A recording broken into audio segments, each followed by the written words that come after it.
Coming up in a brand new episode of Circle Back. Some athletes are dumb.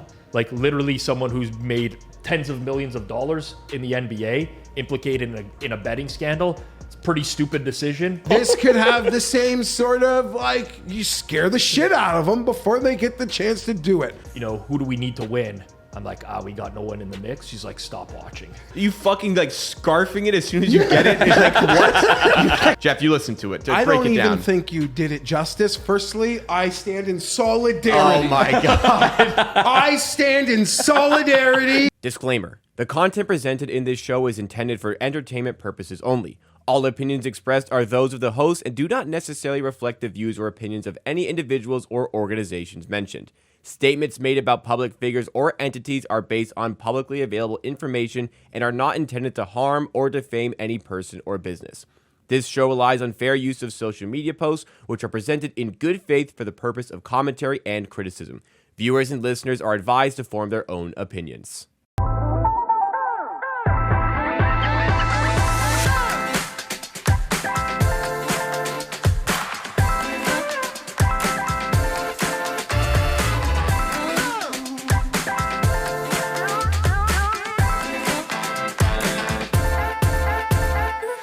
Brand new episode of Circle Back here on the Circles Off channel, part of the Hammered Betting Network and presented by Kalshi.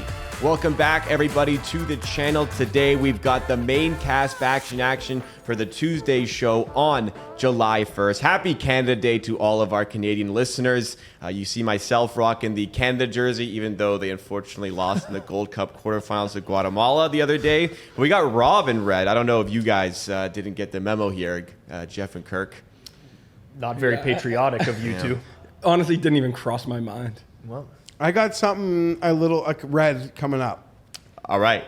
I don't know. I don't even know what he's going to do. So it's his face in anger when we get to a certain topic. Nope. I've got an accessory today. I didn't make the Canada connection, but I guess it'll play. We'll wait and see. I am Jacob Gramegna. I'm your host here on the Circle Back program. We have Rob Pizzola, CEO of the Hammer, pro sports bettor. We've got Kirk Evans in here for the first time, seasoned NBA bettor. And we have Geoff Fienberg, Chargers super fan, avid golf bettor, Mayo Media Network, all the great stuff. Kirk, your first time here. What do you think of the new studio? Feels good to be in here. Feels good to be back. I feel like I haven't been in person in over a month, so good to be back. Yeah. We had to put some pictures behind Geoff this week because he was very upset last week that he didn't have the brick background and his looked a little bit too plain. I don't know. I wasn't complaining. I leave it to the experts. I mean, you were very much complaining. I was just asking about the shots. He was concerned. Yeah, you were a little bit concerned about the shots. I like the look. I might start complaining that I don't have any pictures behind me. And this is, again, the second straight time we've been here where there is someone... Like we're in a building and that's a stairwell, and now it just seems like last week there was like a dude, it seemed like he was making frantic work or personal calls. Now there's a girl in there, so my eyes are wandering. A lot of wandering eyes in this part of the city too, I tell you, Kirk. I don't even know what that's supposed to mean. I know what it's supposed to mean because he explained it to me the other day. If we brought George here, he would die. Oh yeah. I know exactly what you mean. He would die. It is sundress season. For our viewers, it is a very trendy neighborhood. Yeah. All of like the ladies who work at night, but I don't even mean like professionals. I mean like club hostesses, the hostesses at the nice restaurants. Yes, the strippers. Yes, the ladies of the night. This is every like out of town girl. Why do you think comes Rob and chose moves here? This location? He brings up good points. I mean, it was the rent, really, was what it came down to, but the location's nice. Jacob lives right around the corner from here. Why do you think Jacob lives right around the corner from here? I was going to say. His neck must hurt, the head on a swivel. Well, it's a good thing that Geoff is going to be making that trip to Chicago for George and not the other way around, as Geoff said earlier. Yes, very good. But let's get into some of the meat here. Let's get into the big topics. Malik Beaskey was the biggest topic on gambling Twitter this week. It's yet another professional athlete in hot water over gambling-related allegation. This comes from Shams Charania of ESPN. It says, breaking, the U.S. District Attorney's Office is investigating Detroit Pistons guard Malik Beaskey on allegations of gambling related to NBA games and prop bets, sources told ESPN. Serious developments surrounding one of the top NBA free agents. There's some videos that came out about this one here. So there was a video that circulated by @big_business_ saying, yeah, he's finished. And it's a video of Tyrese Haliburton dribbling past him as if he's literally not trying to play defense. He's just standing there. Well, we have a better explanation for that in just a moment. But to go through it all here, Kirk, you said this. I certainly remember games in the first half of his Bucks season that the movement on his rebound props was very strange, was very suspect. Pips NBA, who does NBA content for us here at The Hammer on the Board YouTube channel, said multiple times in the show this season that this dude was super weird and always went opposite of any logic. Fucker. Raheem Palmer says, I can't speak on this current situation at all, but I had a source who told me Malik Beasley went broke on the plane playing Boo-Ray with other NBA players when he was with Milwaukee. So maybe there's a pattern here. I don't know. If anybody doesn't know, Boo-Ray is just a popular card game amongst NBA teams on away trips. Kirk, you shared this to kind of further your point on the rebound markets. And you said, here is the movement I'm referring to. Beasley opened 2.5 rebounds with the under at +118, moved to -256 before being pulled. The movement made absolutely zero sense, but he did go over. Last one here. Actually, we'll save this last one here. Let's go to this one first of all from you, Kirk. Could you explain this one a little bit further for us? Yeah, absolutely. So this was over a year and a half ago, and I remembered it clear as day. He opened 2.5 rebounds at +118, and it just got bet down all throughout the day. And I price these markets, so sometimes you'll see movement like this. Maybe a tout releases it and it moves a lot, or, a guy goes from starter to bench or there's an injury and you could see movement like this. But I distinctly remember this specific prop made no sense. And also something you can tell when something's a bit fishy, which I don't remember the college basketball team that was implicated as well. But when you watch the screen, the people have no care about price at all. And it was very apparent here. Caesars was the bet that kept getting hit. And I remember at the time that other books had way better lines. Right. And no one was really taking those lines. It was just continuously getting bet here. So yeah, it was notable enough that I saw it. I sent it to my betting partners that I work with at the time. And even though my model showed a massive edge to the over, I was like, there's no way I'm taking the over. And then right when I saw the tweet, I remembered exactly around the time it was, and I knew it was a rebound prop. So I went back and found the tweet. But the thing is, the bet lost. So at the time, I kind of dismissed it because I was like, the bet lost. And even now, I don't know that Beasley's implicated in any way, but I would say very confidently that someone thought Malik Beasley was rigging his rebound prop in this game. I don't know if he was involved in that, but I would say that very confidently. And to go back to this other one we talked about where it looked like he literally let Tyrese Haliburton blow by him. I mean, this looked like a smoking gun for me. I watched this clip and I was like, I don't know basketball all that well, but this seems like zero effort on defense here. I can see why somebody would watch this and think he's cooked. However, I would assume Milwaukee were just switching everything.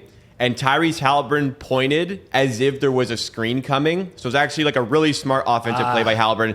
Malik Beasley's not a great defender, so he was probably in a little bit of autopilot mode as well, expecting a pick and roll. So when he thought the screen was going to come, he was expecting a switch, and he would just be guarding the guy up top. So Haliburton made a really nice play there, but it does not look good. It made him, to somebody who's not as invested, yes, it would absolutely be pretty damning evidence. I agree with you. It also still is a brutal defensive play. Sure. He doesn't feel the screen at all. No Yeah. one behind him is calling anything out, and he just assumes the Haliburton point is real. But I do agree with you. That is what It's more likely Malik Beasley, the bad defender, made a bad defensive play than is betting against himself. And it's just really funny that he is implicated. I'm pretty confident, and I think Purdom tweeted this as well, of after January when he was a Milwaukee Buck, but there's so many people tweeting I knew it when he went 0 for 9 from 3 this season. There's no evidence that he was rigging things, this season, prior to before last season, but it allows people to, in their mind, I saw people thought he was rigging the Knicks Pistons series because he fumbled the ball late. Yeah. But that's just that's natural now with sports and betting tied in. And it's I was on the golf course when I got this push alert of Malik Beasley being investigated or whatever. And my first reaction was like, yeah, like it's just a matter of time before more and more athletes are going to get implicated in this. One, I hate to say this, but some athletes are dumb and they take unnecessary risk. Like literally someone who's made tens of millions of dollars in the NBA implicated in a betting scandal. It's a pretty stupid decision, in my opinion. Maybe he's broke. I don't know the situations or so on and so forth, but it is going to happen. What I like to do in these situations though is like look for old tweets. And there's a lot where you could look back that go dating back a year or more where people are like, it could be in jest or whatever, but there's tweets that people are like, something's not right here with Malik. There's literally a tweet that said somebody needs to investigate Malik Beasley. And this is like from a year and a half ago. So I think for some people it doesn't come as a surprise. For me, it's just like, I get sick and tired of the discourse around whether or not like modern day betting is causing more of this to happen, because if anything, I feel like modern day betting has brought more visibility to the entire space, and these types of things are easier to catch.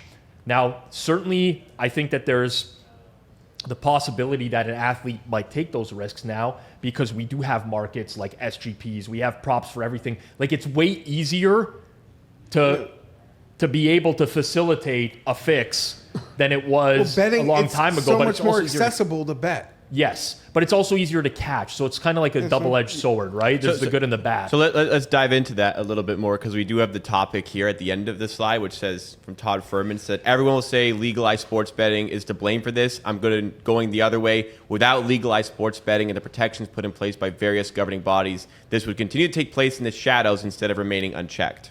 Yeah, it's a hard one because we hadn't had very many of these stories prior to legalization, and you don't know if that's because it happened and people didn't get caught, or it was happening, or it just wasn't happening. So it's a bit hard to parse. In the moment, this feels like a specifically NBA problem. I'm not saying this isn't happening in the other sports, but the NBA is conducive to it because the roster's small, the bench is small, there's prop on the ninth guy. With football and these other sports, how do you put this? There aren't so many players aren't even in a prop market for, your backup, third linebacker or offensive line or defensive lineman there in that market, and a receiver not catching a ball who's in a fringe position seems like pretty hard to digest. A guy who's not going to start, or a regular MLBer coming off the bench, is not going to have a hit prop, or will he strike out today?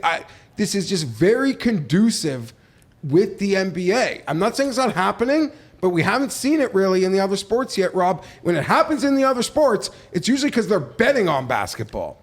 They're not betting, they're getting caught for betting, not necessarily on themselves. Basketball is where it's happening, where guys are betting on themselves. I think it's where they're getting caught.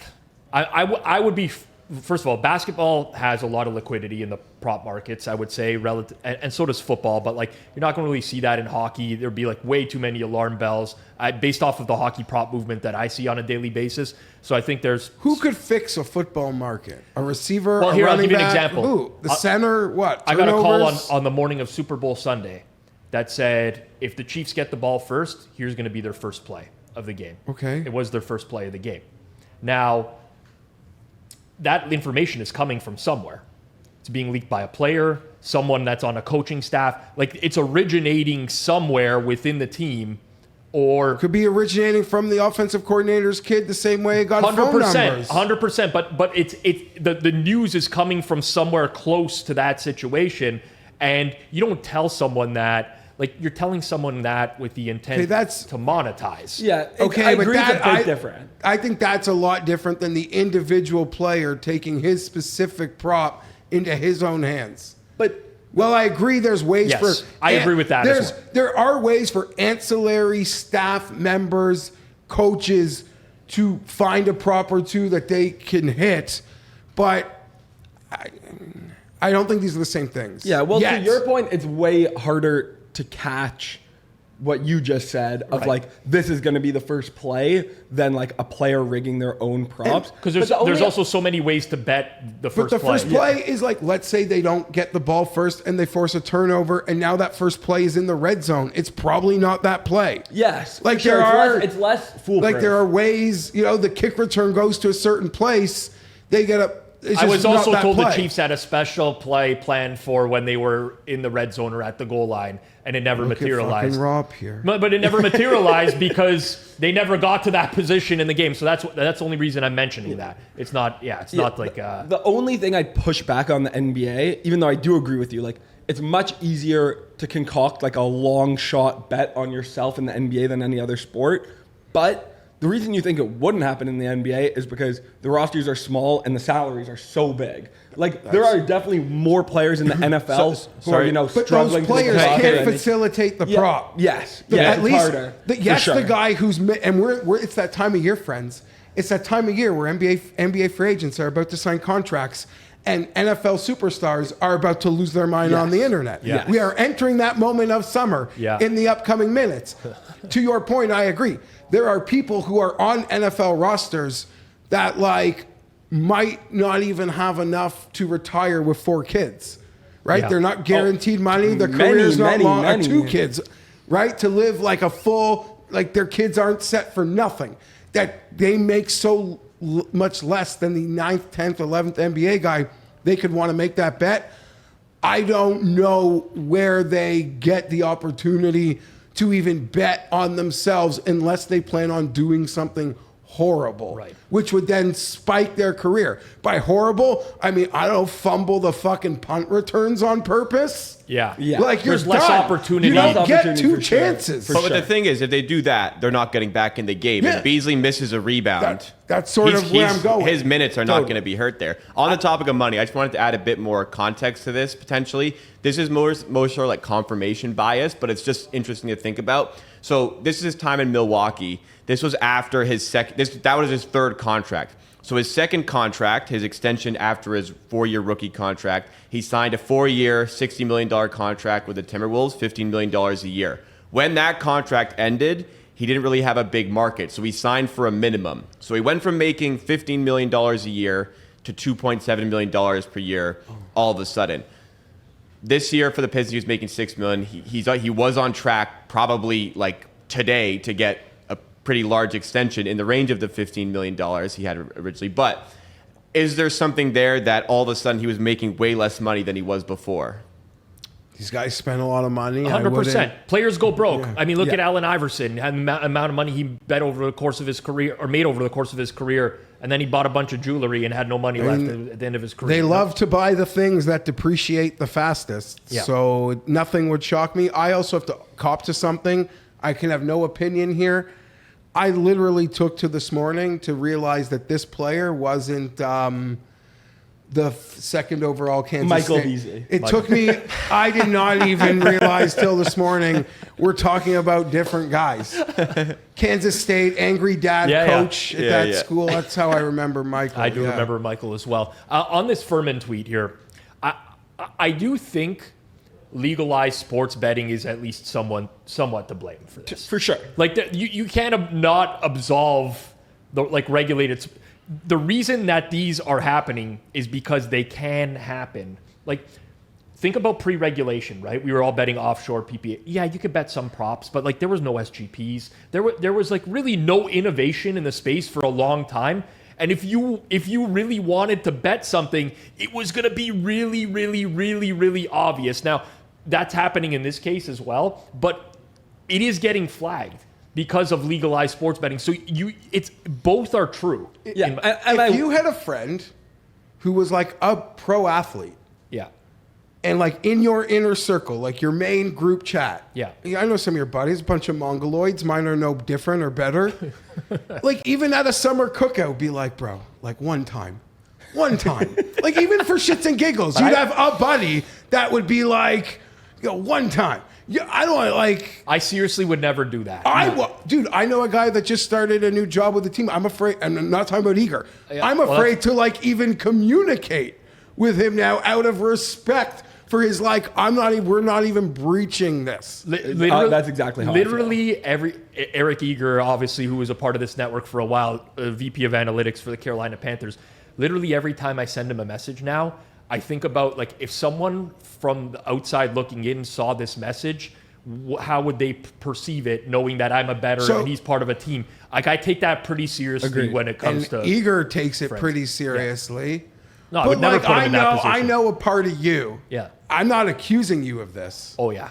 But you were dying inside to message Eager about a draft tip. Not jokingly dying inside, it's a little different than that. Here's the honest to God truth. I would never put him in that position. Of course not. But there's a part of me that sat there and said, fuck, you know what? It would be really amazing if he just messaged me and said, hey Rob, we really like this guy. I'm not going to ask him. I'll never do that, but it would be amazing. And obviously he's not going to do that. I had a significant position on an NHL draft prop this few days ago this week. And I have a buddy who's an NHL agent. And desperately I wanted to message him. Yeah. But I never would because I know it puts him in a shitty spot and you just can't do that. Well, did you see, Rogers fired Merrick last year after the draft because he was leaking draft picks just to his friend with a blog to have them. Couldn't even bet on them when he was leaking them. I think that the person he was leaking to was telling some other people. I think it ended up... Yeah, they were tweeting it out before the television show announced it. It caused a problem, but... Yeah. But yeah... this is not last word on this. This is not going to be the last time we hear this. If you were really, let's say you weren't Rob Pizzola, very successful, good situation, just leveling up with your new house, and you were really down on your luck. Yeah. Maybe I got to message him. If that man of the library hex finally kicked in on me, then maybe I would have to message someone else. Maybe one day. Well, we talked a little bit about the politics of sports betting, legalizing sports betting. We're going to dive a little bit more into politics itself briefly. We're not going to go too deep into the weeds here, but a little bit of discussion around the NYC mayoral race winner, because we got odds posted up on Kalshi here, and we have the official Democratic nominee. What's his name again? Zoran Mandami. 72% chance of winning, according to the trading site here. 72 cents for the yes, 29 cents for the no. Eric Adams at 22% in second. Andrew Cuomo, 6% in third place right now. Kirk, you have some thoughts on this market, right? Yeah, let me give context. I believe I'm a pretty good sports bettor. I'm not sure there's much evidence that I'm a good politics bettor. Well, you can't be much worse than Flup. So, do you have a documented record that proves you're a good sports bettor? I do, actually. But... Yeah, Zoran, look, I'm not going to say I like his politics at all, but I do have a position on him at around 70% to win the New York City mayoral race. I think that this is a pretty classic spot of people are giving a lot of kind of longer shot reasons as to why he could lose. All the money's going to be against him. Everyone's going to, band against him. The Dem establishment's going to go against him. But to me, the simplest explanation is he just won the Dem mayoral race. New York's a very left-leaning state. I think that that's by far the best piece of information we have. He way overperformed the polls in that race. So I think he's probably more like 85% to win than 72%. Also, Eric Adams is net approval at 20%. Guys, has been in scandals. Cuomo literally just lost to the guy. How is Cuomo? Cuomo no is 94 cents. 94 is it's basically minus 1,600. Yeah. Is there a zero missing there? What am I missing? I agree, but Eric Adams is less popular than Cuomo. I know. Oh my God. So Eric Adams, no 80 cents. There's not only an opportunity to make money on this crazy man, but there'll be a follow-up opportunity when he wins the mayor of New York and people think that this is like a domino. You come back in on the next side because this shit's not flying anywhere else. Like you said, he ran against a guy that killed your grandmas, that was part of an establishment, that was a womanizer. Yeah. I mean, free buses. these fucking homeless people are going to be going on the buses. Yeah. Who do you think's going on the free bus? One day of free buses, you're not ever going to want to be back on that bus. Yeah. Crackheads, people, listen, sometimes you might enjoy watching like some public sex, but it's going to be happening on the bus. You know what I mean? You're going to open up the bus for free? No, I know. I'm with you. I'm just not as passionate. I just love how passionate you get about these subjects.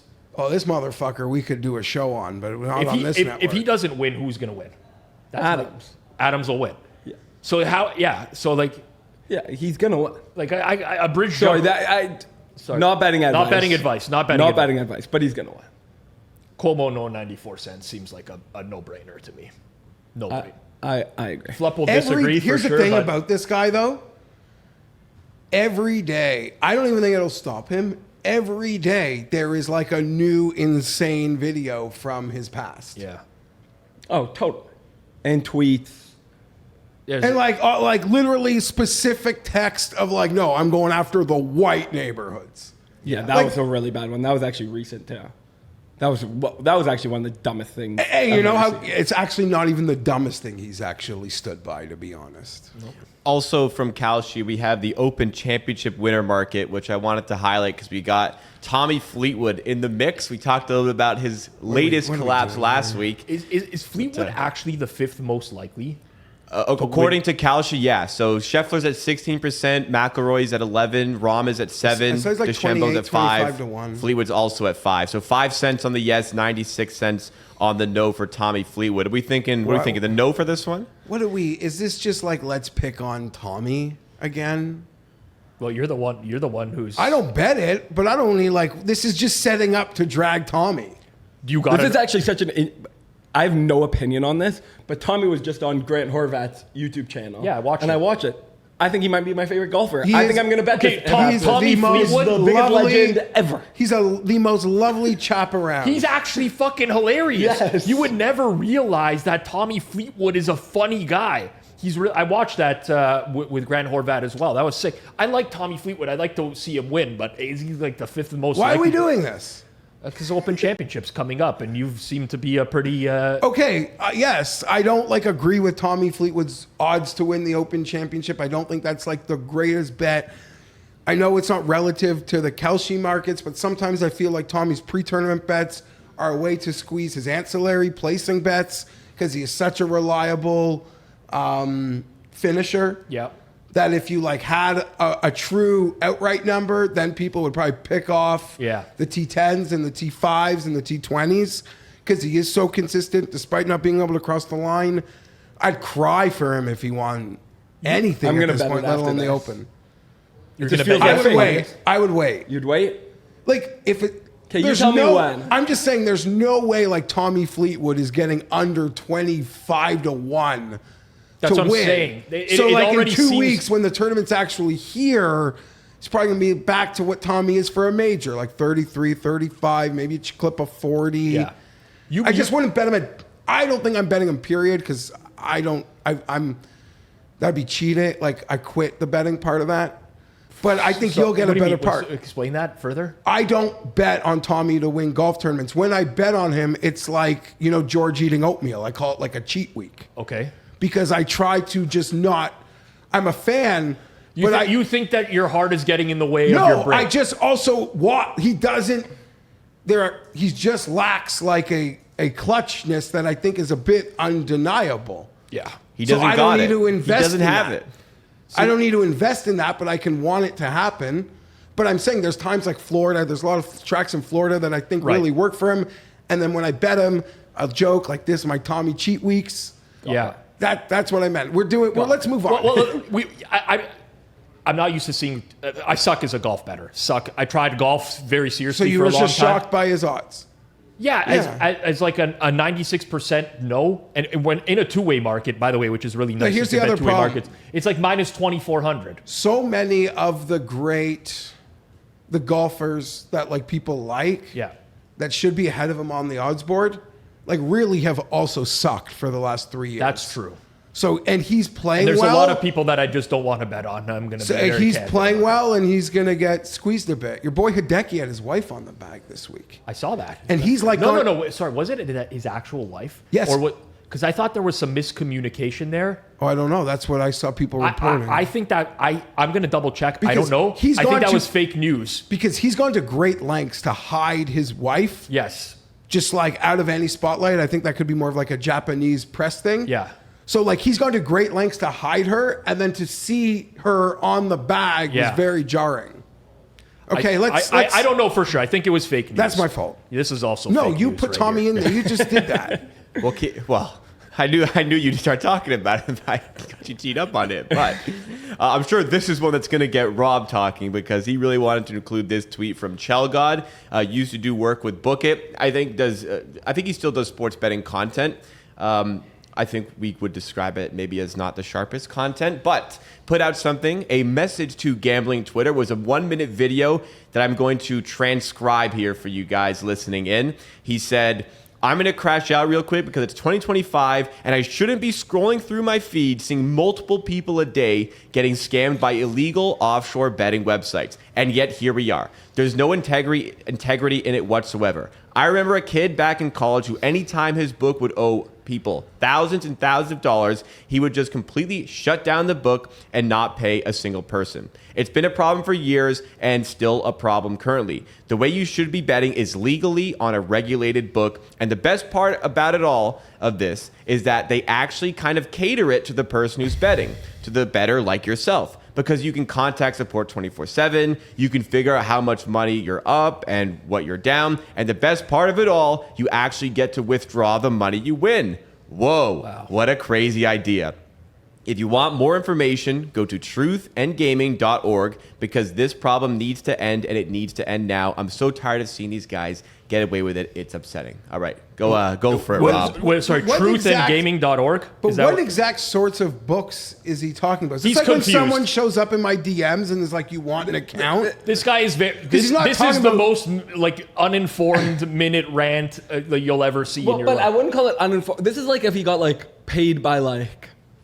This may be a bit of an extreme example, but like paid by ISIS to do like an ad read for them. That's a little bit of an extreme example. That's extreme. No, but like genuinely, that's how I feel about this tweet. Like he is spewing nonsense that he was told to say, and what he said made no sense.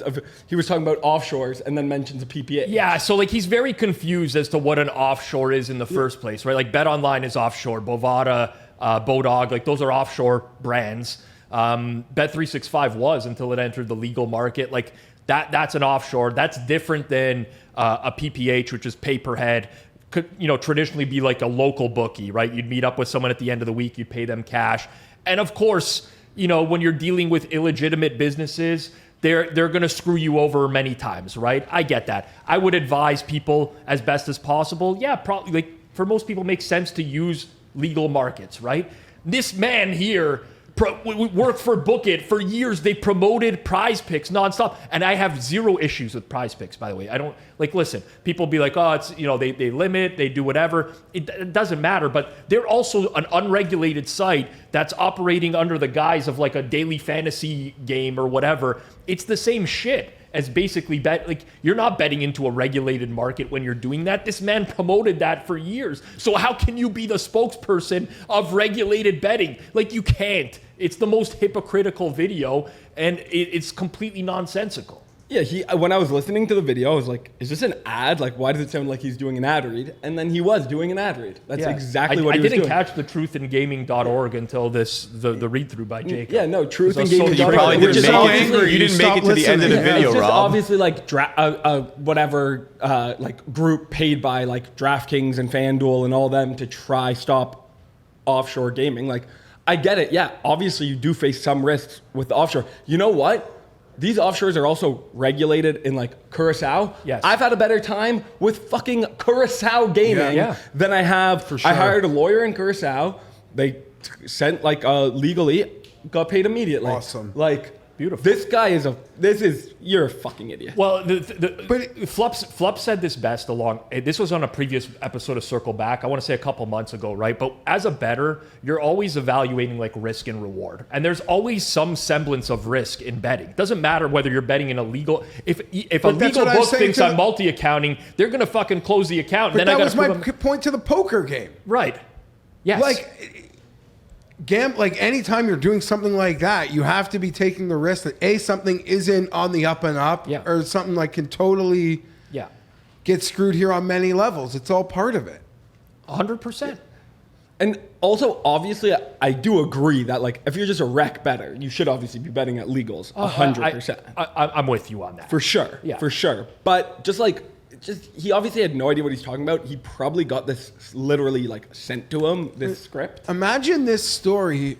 He also, his like recounting of the story in college, like people are still betting with the guy who stiffed the friends or the acquaintances. Like that's the time where we're done with this guy. Exactly. I didn't understand that part of it. And what he was referring to was not offshore. That is not offshore betting. He was referring to like the monorail man in The Simpsons. Like I'll go to campus Johnny Knuckles, to campus. Dude, I'll burn one campus. I'll go to another campus. Yeah. Yeah, he's talking about his local bookie. Listen, when I was like 18 years old, I made a lot of money, and I was like actually scared to go pick up the money from. Don't bet with people like that. Yeah. Like that was all I had at that time. Now you have other options. So yes, there's like some. I won a lot of money there. You see, through a guy that robbed Newton to go to some cafe in Woodbridge. Yeah, exactly. It was all very. Like, oh yeah, I got the money for you down in the basement. It's the like money, okay. the money had an odor.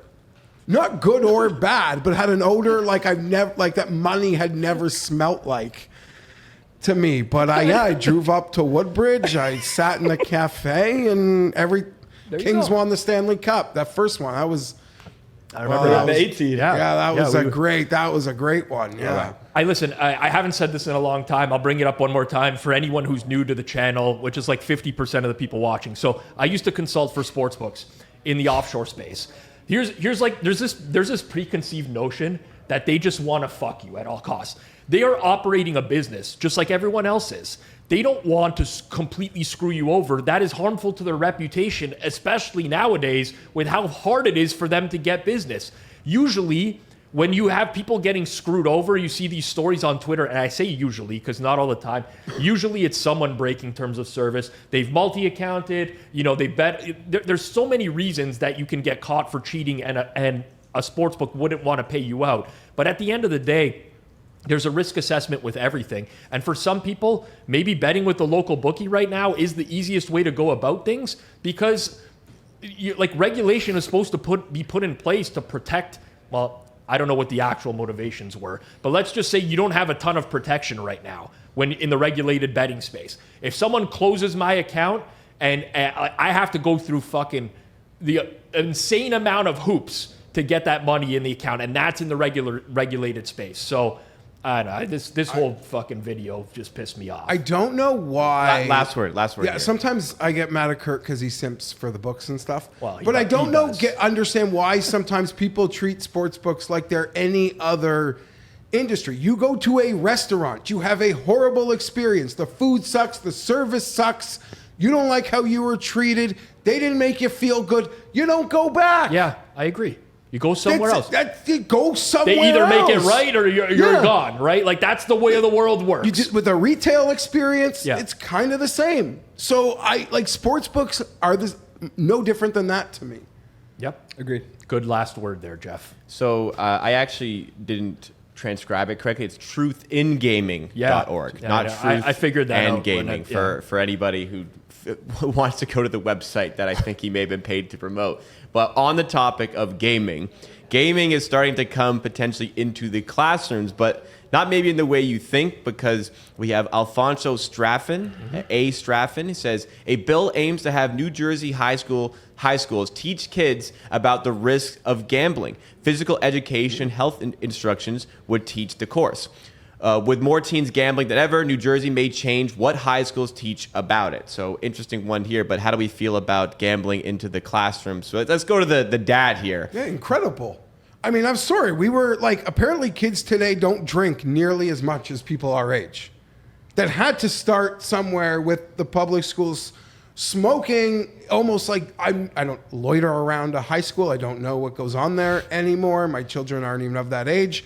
But I imagine there are way less kids smoking cigarettes out back than were when we were in high school, Rob. I used to smoke in the stairwell, never mind Sure. out back. I was too lazy. Whatever. So That's this absurd. is Striking that from the record. I assume That's this could, unbelievable. this could have the same sort of like you scare the shit out of them before they get the chance to do it.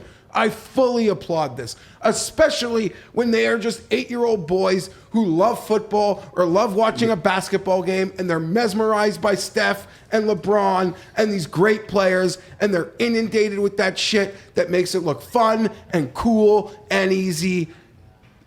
This should be nationwide. Okay, so I agree in principle and in theory. You think it's a gateway to show them you can gamble? They see it watching the game anyway. I don't disagree with that, but there is some downside that you're offering exposure to people that would have never even come. Like, this will be taught to females as well, Geoff, right? Who are probably, like, a vast majority So of if them. like one kid isn't going to take the condom, but 12 other kids take the condom, then why? Like, we should still hand out the condom. The curriculum for that, though, is fairly straightforward. Right? Sex education, it's pretty simple to teach. Apparently not anymore. You're going to have physical education and health instructors teaching the that guy, that phys ed teacher got burned. Owes his bookie $3,000. He's gonna you don't want this shit. That's my point.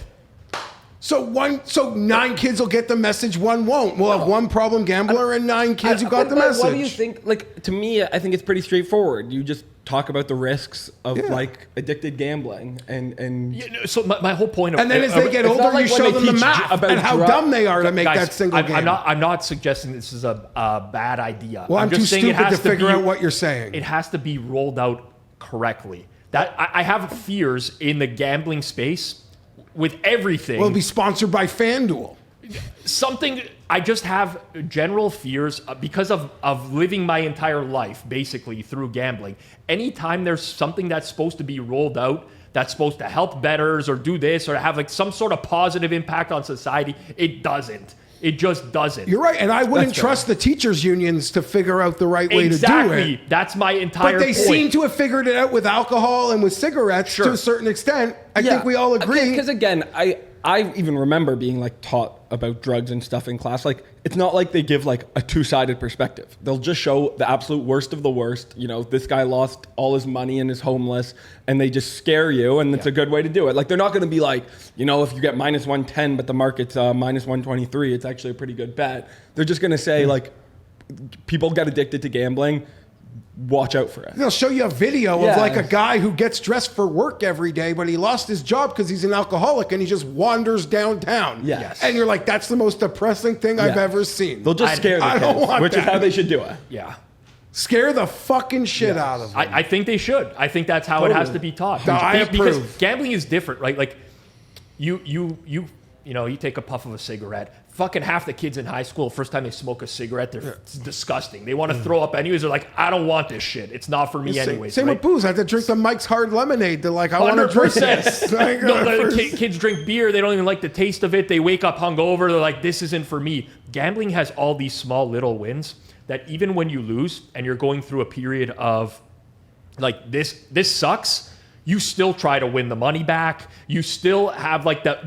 You experience that euphoria of winning previous. It's very different than other vices. That's all I'm getting at with it.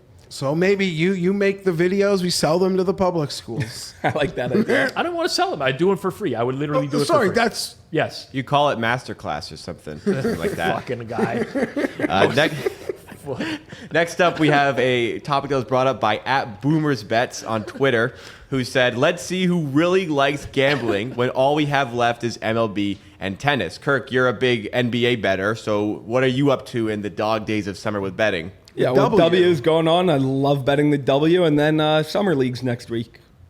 One of my favorite times of the year, honestly. NBA draft, you get much down? No, I actually had one bet and lost. Drafts are harder than, like, ever. Yeah. Ever. That's one thing. I'm not saying you can't, because you can work it.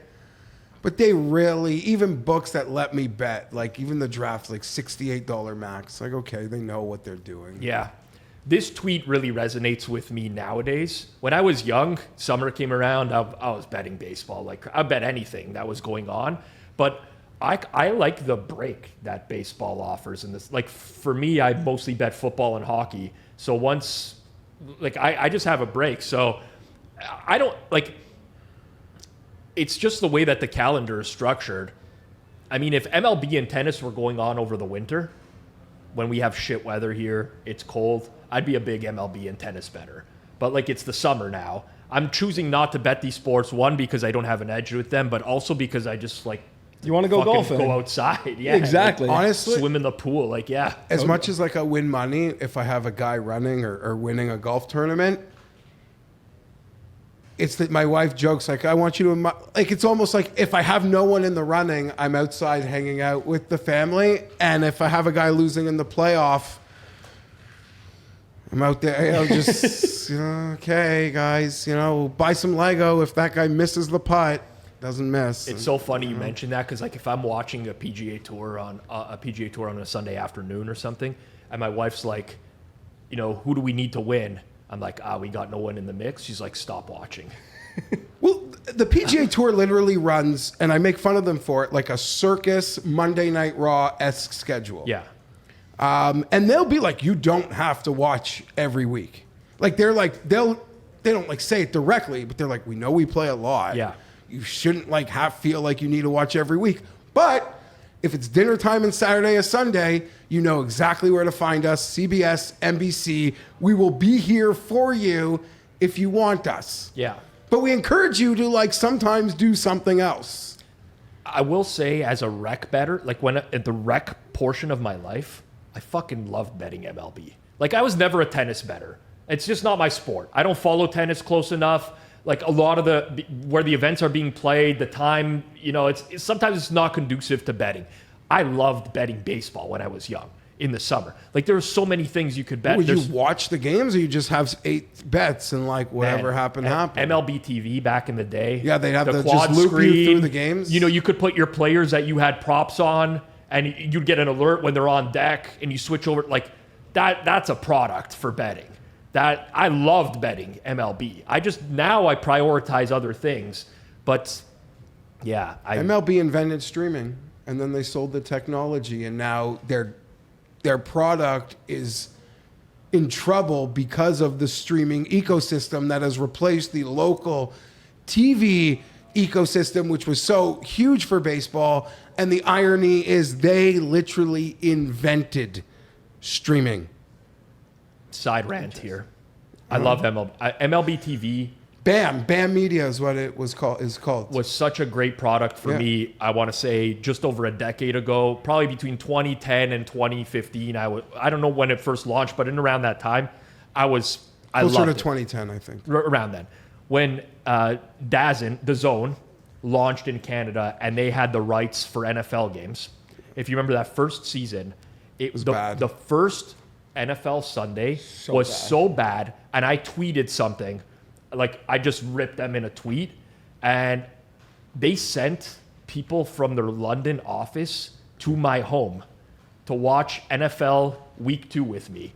They showed up with like a bucket of beer, snacks. They were watching in my house. It worked perfectly that day, by the way. They're like, what's the problem? I'm like, it wasn't like this last week. It wasn't like that. Happens when I have like the Rogers guy over to fix my shit. Yeah, it's always glitchy, and then it's perfect as he's there. It's the worst. But they asked me, they're like, what could we do to improve this product? I'm like, I can't watch like one game like you got to do the quad screen. You you got to figure out a way to get me more games at once for soccer, for full. They're like, yeah, it's in the works. Don't worry, we got that. Still it fucking never came, man. It's so bad. It sucks. Well, it is on Apple TV. If you have an Apple TV box, you can do it on quad box on DAZN, but you need an an Apple TV box. That's way above my pay grade. I don't even know what that is. It's like just an Apple TV. Like instead of a Roku, for example, you have an Apple TV device.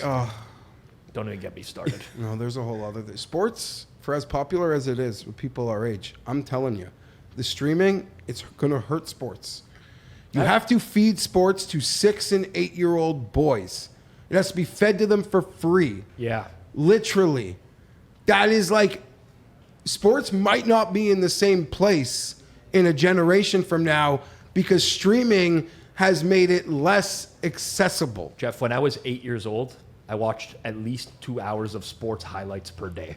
But when you were me 8 too. years old, the Leafs were on Global, the Blue Jays played on CB. Like sports, when we were kids, it was obviously streaming, and to watch the whole leagues, I understand you need streamings. But for kids to even see their local home teams, they're shooting themselves in the foot. They think they're doing something great by getting all the streaming money. Yeah.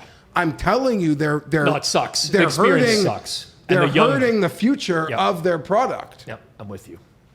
Let's go to the comments that we had from the previous week's show. We have a couple of good ones here and a bunch of comments as well from stuff that wasn't on the show, which we'll get to as well. But the first comment comes from John Vressix, who says that Knish tweet during the World Cup and the reaction that followed was an all-timer. That would have been absolute peak circle back. So if anybody doesn't know, Knish, so oftentimes what World Cup cameramen or camerawomen are accused of doing is finding attractive women in the crowd and showing them as like B-roll during the game. And Knish saw one of an Iranian woman and said, basically like, if she wants a green card, I'll marry her. And that tweet went so mega viral for people that thought it was funny and people that thought it was disrespectful. But Rob, do you remember that tweet when it went out? It was listen, some people got, I don't want to get into like a whole rant about the world that we live in now, but sometimes a joke is just a joke, and that one was fucking hilarious. That was some of his best work. I honestly do wish that that happened while we had Circle Back going on, because it would have created a little bit more buzz. And then we us. could have maybe found her, got them on a date. Oh man, That was like his Albert Pujols versus the Astros moonshot. yeah, I remember that. Yeah. Yeah. Fuck, what a good time that was. Next I hate giving Knish credit though. Hate it. Next tweet is from Jim H3595. Says, I Googled unusual Hall of Fames. My favorite is the International Towing and Recovery Hall of Fame and Museum, followed closely by the World Kite Museum and Hall of Fame. I found another one I really liked. It's the Insurance Hall of Fame. It is literally a Hall of Fame designed to, like, put people who have had success in the field of insurance into a Hall of Fame. Plus, and EV honor them. Analytics will be in there one day, I think. That's really good. I also enjoyed this one, the National Cleveland Style Polka Hall of Fame. I don't even know what that is. It's dedicated to the preservation and promotion of polka music. Yeah. Nice. You ever listen to any polka? I don't, but we should visit. I don't think we'll do that. But this is to, like, last week you were talking about how BetBash Sports Betting Hall of Fame. I said- But so look at that's these why Hall this- of Fame. yeah. they're International ridiculous. That's why this Towing comment and exists. Recovery. A Towing and Hall Recovery of, Hall of Fame. Come on, man. I don't know, Towing man. and recovery is the best one. Going to for watch sure. go to see some tow trucks might be kind of cool if I'm passing by, but I don't know. Going to seek that out, I'm not so Like, sure. are these the trucks and the models that are being honored, or like individual drivers? I saw photos of the trucks. I would love to do a segment where we send you to, like, a bunch of Hall of Fames. Just, like, once a week, 10 minutes. Rate my Hall of Fame, Rate- something like that. This could be your Portnoy pizza thing. Just rating different Hall of Fame. Yeah, so it's like a They bunch wouldn't of like it. Like, I would honestly, just be like, this place shouldn't exist. honestly, guys, That'd be your analysis for every place. You're a big museum of like old school trucks, kind of cool. I think. Sure, I would do that. Yeah. I don't know about the Cleveland Tow style trucks, though, polka Hall of Fame. I don't know. I mean, Like, I'm I sorry, could mess with the towing one. but in this, like, sports, there's like documented records Yeah. and statistics, Yeah. and everything else is just, even in the sporting world of Hall of Fames, there is so much politics and politicking. I can only imagine what sort of politics are involved in these Hall of Fames that don't have like statistical win-loss or stat baselines for these people to feel worthy. Don't worry, I got a friend, he like just specifically shout out his career, but he got an award, and then you figure out, oh, his dad bought 2 tables at the fucking gala. Of course. It all adds up. It's important to remember that a Hall of Fame is not necessarily like a sports Hall of Fame where it's like your accolades in the sport. The Towing Hall of Fame is like a display of trucks. In Las Vegas, there's the National Pinball Hall of Fame, which is literally just a warehouse of pinball machines you can play on, which is fun if you're visiting Vegas. But it's not like a gallery, honoring. though. Yeah, that's like more like like a real Hall museum. of Fame. I know, but some Hall of Fames are Yeah, described we're as Hall mixing of Fames. gallery and Hall of Fame. The I agree, but verbiage they're on called them. Hall of Fames. Like I picture the International Towing and Recovery Hall of Fame, like some guy who drove a tow truck on the 401 for like 25 years, and he's like, No, it looks like just old school trucks on display. Yeah, I don't know about The that. Insurance That's Hall just of Fame is for people for outstanding achievement Yeah. in insurance. Now that's where those politics So like, come into like play. is the robbing people guy blind. Hey, called, there's statistics there, I guess. Yeah, sure. The so people like who Jake robbed from robbed the State most from other Farm is in people. the Hall of Fame. Exactly. Jake from State Farm. Yeah, Maybe. and the Dennis Haysbert. Dennis, I don't know who Dennis. You know, the president in 24, Oh, Serrano yeah, in yeah. Major League. I forgot his name. President Serrano. I know exactly what you're talking about. Palmer. Oh, look at that poll. Next comment comes from Mike Mag. Says, if your drive-through order includes an item with steak at McDonald's, you should have to pull up to the penalty box for a 5-minute major at minimum possible jail time. Did anybody here mention Well, I don't. a McDonald's yeah, item with steak? I can't think of a McDonald's item with steak. I don't even No, know but- what steak. So Tim Hortons has one now. Tim Tim Hortons Hortons does. is disgrace. Yeah. I was Saturday night. I went to Activate with some friends. Oh, that's Activate fun. sick. Yeah, I like Activate it. is listen. Broke my I'm- finger there. I'm not getting paid to promote Activate, but holy fuck, it's fun, man. Basically, Jacob, like an how adult injury prone playground. are you, That's the best way. You know, Like surprisingly, climbing and shit? Like, what do you mean? Yeah, there's different rooms with different games. Climbing, throwing. There's also basketball. But I went to McDonald's afterwards, and I haven't been in for a while. I was like on one of the touch machines inside. Sure. They have like an international menu going on right now. oh, it's promo right now, yeah. And I'm like looking at this thing. I'm like, who the fuck would eat this stuff? And all my friends are ordering off the international menu, and they're like afterwards, just like, I don't know why I got this. Like no shit that the pizza bites at McDonald's are not like authentic Italian pizza bites. I'd try it. Like steak at McDonald's, I would never try. Never. If What it was, about lobster? there is a McLobster. Eastern It's Canada. is it regional? I thought it Yeah, was like a it's promo sometimes. It's regional, and then I think that there's like this really large McDonald's in Chicago, like a double floored one that has a ton of items from all over the world. I just would like to brag. I was at like a kids play thing Yeah. with my kids, school being out. Okay. And it's like a lot of activities, and then there's the arcade. They did the activities, we're doing the arcade. My daughter found a machine that was like broken and giving away like the prize thing. Wow. And we just sat Jammed the there. kiosk. Jamming. I took a video of it. Jam it. Like, oh my God, 2 huge teddies for both my girls. She's gonna work They in couldn't- Kirk Syndicate one They day. couldn't figure out how. Found her It first edge. wasn't even noon yet. How did these people do that? I don't know how people in the comments are gonna feel about this angle shooting at the local arcade. Playmaker man. Dave's gonna be pissed. You know Fats what? is gonna Credit to love you, man. Dave. Fats, you're giving it back to the system. Fats gonna It's be all been over a that. week. Dave is still in his hole. Yeah, you were wrong about that one. I was wrong. We'll see. That being said, I feel like Dave burners have been hitting me up, and anyone that knows Dave knows, the way you guys got a mountain of beards, he's got a mountain of burners. I have 0 beards, by the way. Okay, publicly. sorry. Just like Dave's On the record, 0. Point remains. The final comment from YouTube that we have at aweb1110 says, "Does Rob get dressed with the light off?" And it's Rob in his turtle shirt that he wore for it's a mini putt. Geez, what's the think- company called? You think that's our boy Webster? Andrew Webster? Yeah. From back in the day at the Score? Yeah. I doubt it. I can ask. Andrew Webster, very random. Wait, to tangent. describe the rest of it, you're in blue shorts, tucked in shirt. It looks like you're about to hit the links. Now that you've brought up Andrew Webster, I made a bet with that guy at the Score where if I won the bet, he had to include my name in a highlight pack because he used to voice highlights at night. And the last day of work, I went up to him. I said, "Hey, man, you haven't come through on that bet." He's like, "Don't worry, Pizzola, I got you." And it was a puck It was a slap shot from the point that drilled someone in the nuts. And he said, right in the Rob Pizzola. And anyone who watched the pack that night had fucking no clue what the hell that meant.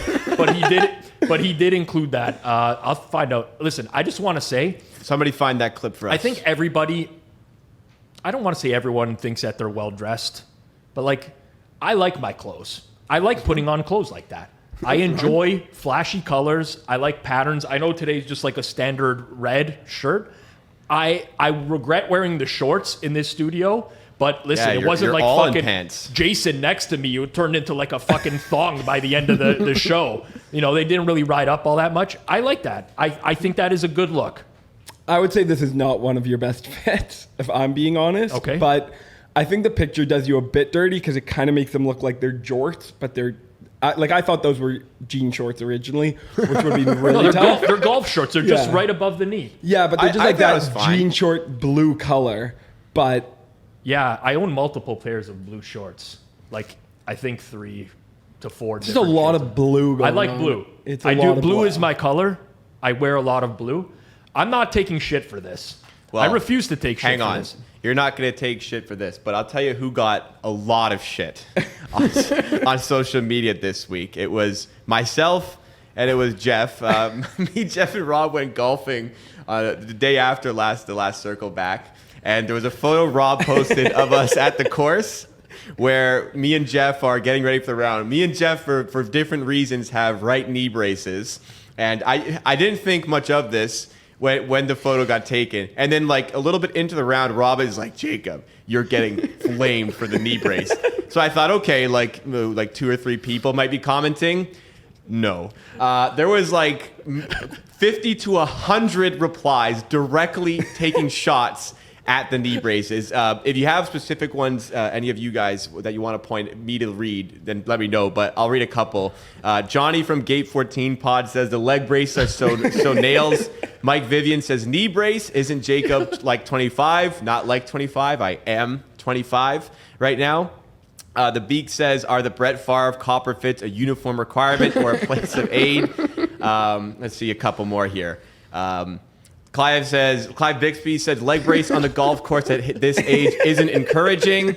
Michael says with the compression sleeve on his knee already at like age 25, oof, wait until you hit mid-30s, kid.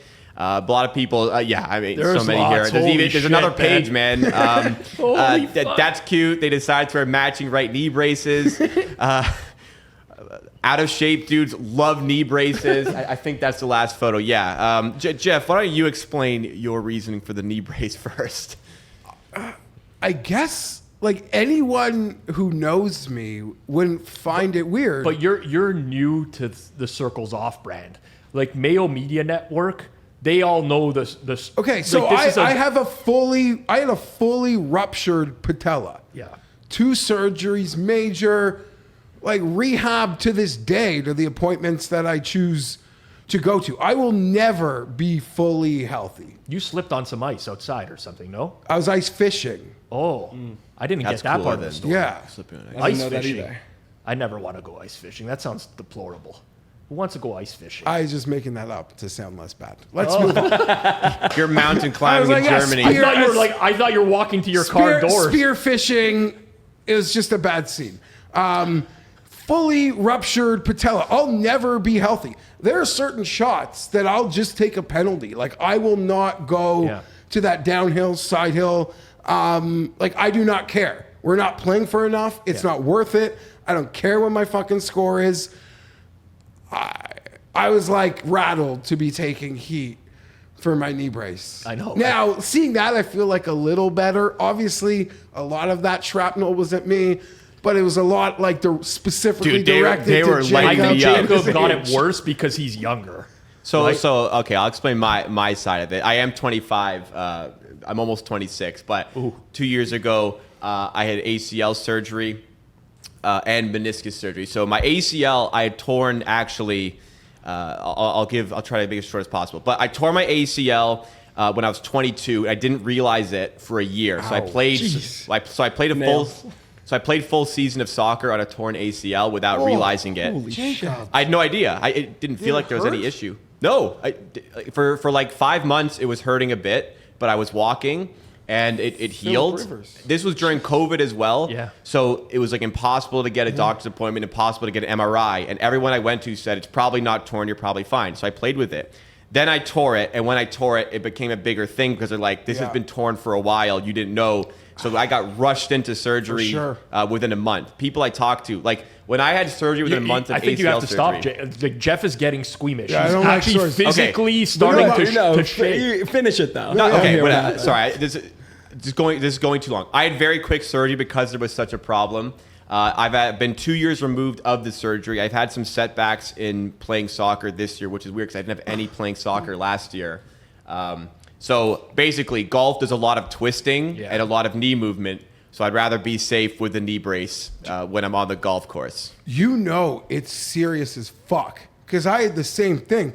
I had my surgery within a month. Yeah. Because if they didn't get it done, there could be some long, like that's how bad it was. People were like, how'd you get your surgery so fast? I'm like, I don't know, that's when they gave it to me. At least here in our Same thing. Government, like that's the only way. So that signifies how serious it was in our public health system. When they're getting it done quickly, they care.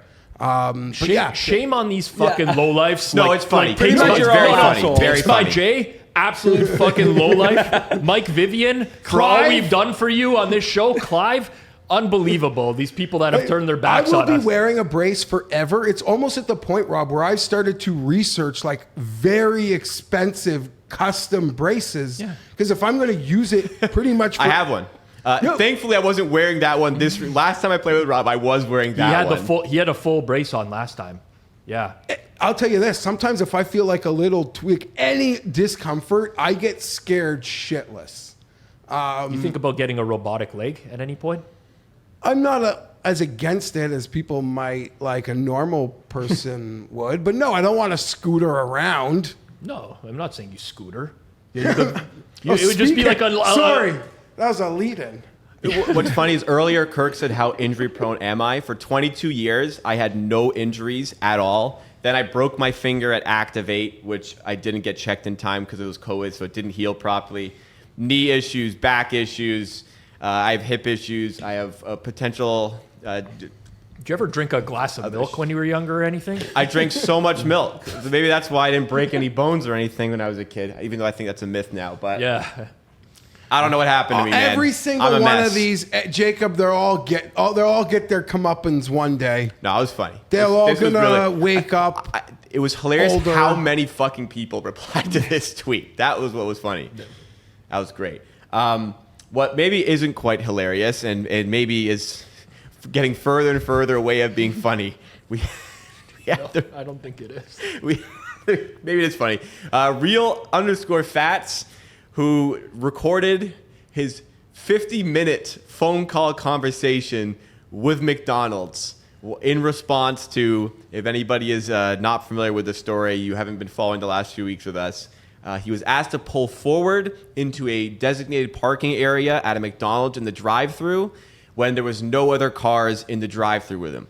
A minor inconvenience that has turned into the Real Fats manifesto, just him against McDonald's.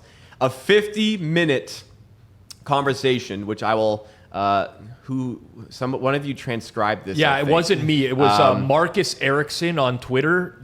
This is how I got alerted to this happening. He DM'd me. I listened to it too. Okay. I am a hero. 50 minutes. So some of the highlights I would say 2x speed. Some of the highlights I would say is he would not provide the location of the McDonald's to the person he was on the phone with for some reason. He started a 15-second countdown for when they would come back to the phone when they put him on hold. He was minutes on minutes of rambling, which when he finished led to like some stunned silence. He asked if there was a time limit. Are they trying to meet at the window? Then he began telling them about their store policy, and then around the end, they hung up, and a robot began asking him questions, and he started responding to the survey. Jeff, you listened to it. I Break don't it even down. think you did it justice. Firstly, I stand in solidarity. Oh my God! I stand in solidarity with fucking McDonald's, with the employees who are facing consistent harassment at this point from Fats. I stand in solidarity. Tyler Reddick, the Michael Jordan, Danny Hamlin NASCAR team. Yes. I love Americana. I love going to a race a year. I love getting a hat like this. You know, Geoff, I gotta say, I know you've worn that around me before, just on stream. Yeah. But it actually really suits It's you. a great hat. I was And about to say, people it's have very very nice. nice- Yeah, I it like suits it. you, man. I went literally. I saw that at the merch tent, and I was like, I wish I realized I had it a month ago. I was trying to script for a member guest. Went into the hat drawer. I was like, oh baby. So I stand in solidarity with the people at McDonald's, these lovely ladies on the call, the people who he is harassing. The first part of the call was a debate of if he can record the call. Yeah. Like, they're like, sir, you can't record the call, but we can't stop you from recording. All we can do is say you can't record. Yeah. He's like, I'm going to get a lawyer on this. No, you need both parties to agree in the United States if you're going to record a call. Sure. So that was the whole first part. This whole, like, you're recording, I'm allowed to record, which one party in Canada, by the really way. entertained me. Then it turned into him explaining to this lady the story. She wanted specific locations. I feel people on the internet have been trolling Fats, being like, this is happening to me. I live in Chicago. This is happening to me. 100%. I live here. So he now feels vindicated, and he goes, all over the country. Maybe you are not the person I should be speaking to. Get me the chief operating officer or the head of the board. That is the request he's making to frontline employees. And then they try to get to the bottom of his problem. And they're like, so what's the problem? And he's like, his first comment, which killed him in the as if he had any credibility at this point, was like, well, my sandwich would have been 30 seconds fresher. No, I think he said 4 or 5 seconds. I listened. He said 30 to 45. 45 seconds. Yeah, that 30 was to a 45, highlight I that's forgot what to My mention. sandwich would have been 30 to 45 seconds fresher. So at this point, if they did think that this is real, they're like, this cannot. You fucking like scarfing it as soon as you get it. It's like, what? How quick are you eating it when you The get one it? bite. I mean, if you wait, Well, like he's going through a drive-through, so presumably he's taking it home with him. Like, it's just not eating going the car would be fresher. Like, is what he are we eating waiting it on for? the way home? I don't understand. And that he finally gets a supervisor. This is a 50-minute call. There's a lot of hold time. So, even listening on 2x speed, it goes by, and he's trying to like do stand-up routine when he's on hold because he's recording it. So he knows he's going to be playing it back for us. You could, like, the long pauses, you could tell these people, like, this can't be real. They must think they're being pranked. He's literally giving like a 4-minute long-winded answer to like the overall problem. Yeah. Click out, automated questions about your experience, and he's literally respecting the automated questions. He is giving the automation the time of day. It's like your level of satisfaction. I honestly left that thinking, I'm a crazy person. We'll get that out of the way. I might actually be thoroughly entertained to listen to corporations like McDonald's, like head office corporate complaint line. Like a podcast. Yeah, They pick out I the best think one. that would be like Great thoroughly content. entertaining in the same way TLC used to show shows about the most disturbing people. Yeah. They still do, man. Hearing those phone calls, I believe we would be in stitches because I was dying of LOLs. If there was a Kalshi market on this 2 weeks ago, I would have said I would probably laid 90 cents on no troll. I think he might be trolling. No. Like I really do. Hard He's disagree. taken this for a long. If you guys have never have If anyone you met Fats listen to before? him Have- talking to No. himself, Okay. if you listen to him talking to himself when he's on hold in a 50-minute phone call, you would think that guy's not trolling. I've met Fats. I've talked to him. He's a very sound mind. Like, he's a smart guy. I don't know, man. Like, this is getting to the point where it's so irrational that the only way I can convince myself it's real is that it is a troll. I cannot see People any are way egg- in which it is not. People are egging him on though, which might He be needs- spurring him. You don't know, even know What at he this wants isn't even that hard for him to obtain. It might cost him a couple bucks, but he literally wants like the operations procedural manual. Like, go in there, speak to the manager, be like, here's $100. like literally for the Twitter clout of being able to get this document, you'd think it'd be worth $100, $200. The journey he's put himself on.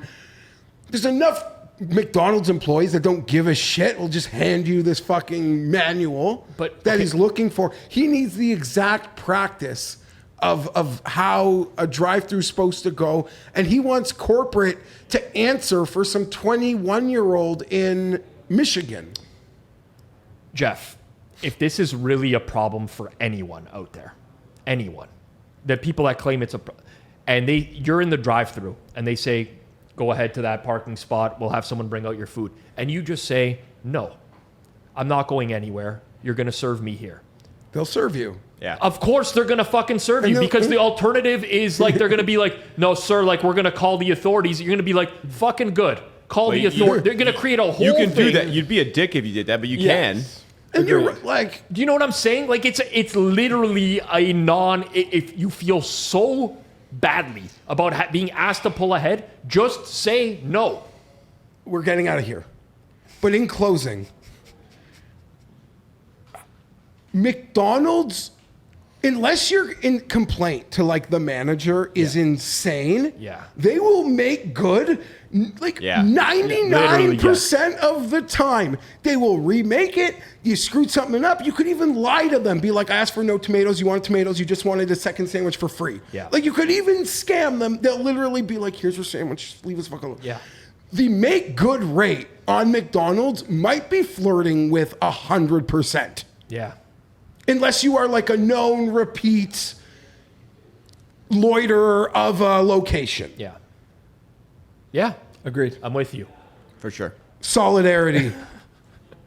Well, we're not standing in solidarity with some of the members of our Friday show because Kirk has requested a return fire segment for this one. Surprise entry. What do you got? Yeah, well, so this actually is a return fire on every member of the podcast, including you two.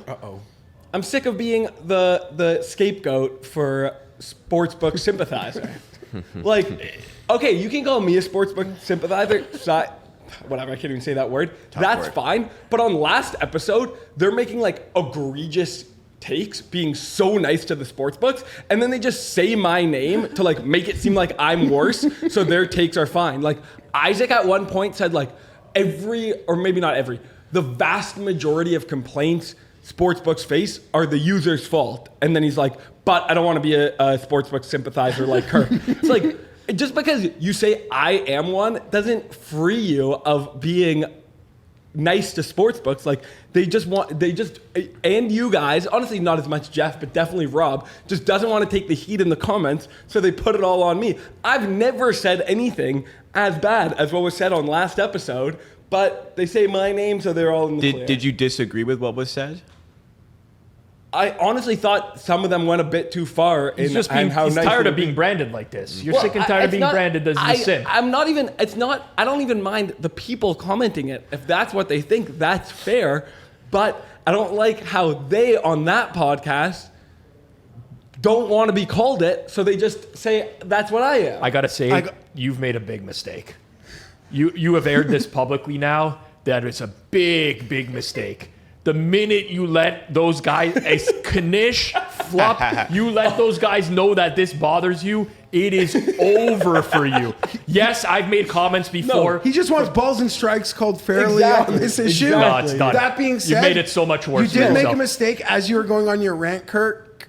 You're not going to maybe like what I'm about to say, but I'm like, oh my God, this is like Nadu's no-fly list for Kirk. Like you have you turned that into like... No. I don't care for them to say it. I just want the viewers to be aware what is happening. The viewers need to know that when Knish and Flop are simping for sports books, and then they just throw out a random, I don't want to be like Kirk, but they're just using that as cover. I just want people to be aware of it. Look, Knish and Flop can say as much as they want, but exactly, I want balls and strikes called fair. If I could have a do-over of this show, we would keep track of who simped and who didn't on specific topics. I gotta say, Maybe I should start. I feel like you like. I listen. I tell it how I see it. I don't think about these things beforehand and how like people are gonna perceive my comments. There will be times where I definitely will take the sportsbook side of things, right? I think you have the highest sportsbook simp like approval rate. Like you're on the percentage scale. I think you're the highest. You're a lobbyist. But that's not even, in this episode. I was shitting on them for the Chelly thing. Yeah. That's true. definitely a sportsbook run. Yeah, no, I whatever agree. Group. Yeah. But maybe, but I don't think so. I think I'm very in line with like Flupp even was pretty pro-regulator. He's like, the regulator typically sides with me. On last episode, Isaac said most complaints from people are like the people's fault, not the sportsbook. Like, I don't know if I would go that far. Those were both pretty. Yeah. But then they said, oh, but I don't want to be like Kirk. Yeah. Well, Takes by Jay, Jason did want me to offer up a return fire as well towards Flupp, but I actually don't even remember what he told me. Like, I was so tuned. He was ranting out in the hallway for like 5 minutes. He's like, they're like twisting my words. They're not even like. I just, it was like, on the Knish docs hard and at stuff, wasn't it? Jason. yeah, they're like, oh, they're not even saying like what I was saying. And he was like freaking out. I'm like, yeah, like, it's all right, man. Calm down. It's gonna be fine. I don't even know what he was talking about. All right, last segment here. Let's get to the chopping block. First up, we've got, actually, I should show the graphic. Yeah, I don't want Zilbert will be really the upset graphic. if the Chopping graphic block. doesn't show it. Yep. First one comes from Spanky. Says, imitation is the best form of flattery. It's nice to see ideas like Bet Bash and Be Better propagate across the pond in the right direction. Hope Smart Bash is a huge success. It's a post from Michael Cannon _on course. Advertising Smart Bash, which we could describe potentially as the UK or European version of Bet Bash. Yeah. Is that fair? I think so. Like, Peter Ling has some involvement in this. I've interviewed Peter Ling on this channel before. If you want to check out that interview on Circles Off, and he hosts a lot of betting meetups in Toronto that me and Kirk have been to. I think Smart Bash has been around for a few years. I could be wrong, but I'm pretty sure this is like the second or third year in running. I'm gonna be honest. As I see this tweet, it kind of feels like Spanky's a little bit upset in the tweet, but it's trying to hide that. And this is just my opinion. It's all sarcastic, for sure. No, Right? I don't think. I think. Sorry, not all sarcastic. I but thought imitation is the best form of flattery. Was like a little bit of a shot. Yeah, that's kind of what it's a shot, I'm getting for sure. at. It's a Yeah, shot. then the rest I thought was like, I think he was like trying to be genuine. This is what happens with conferences, though. Like, if something is successful in one place, they tend to be, just lots of. I don't want to call it a copycat thing, but like, there's definitely probably room for a betting conference that appeals to bettors in the UK, like there is in North America. Fucking far Vegas is from England. Yeah, that's what I'm saying. Yeah, Like, exactly. all the respect to Spanky. He's built something. It's grown. It's gotten bigger. It's gotten better. Everyone I know that goes back onto something. But yeah, it sort of just felt unnecessary. I honestly think the concept of it growing is overall beneficial for the top shelf version of Agreed. what it is. Now, I don't know the other one well enough to call it not as good, but Circa and everything, I assume is Bash is still the preeminent version of what I would think they're so. trying to do. But it's a little arrogant to think that like the guys in England need to fly to cross the pond, cross half the continent to go to that conference when they can like-minded get together on their own. I would be interested in attending a Smart Bash just to see what the differences are. Because I looked at a schedule. Got to send GRP to check the food and Oh, man. Don't even give me those ideas, man.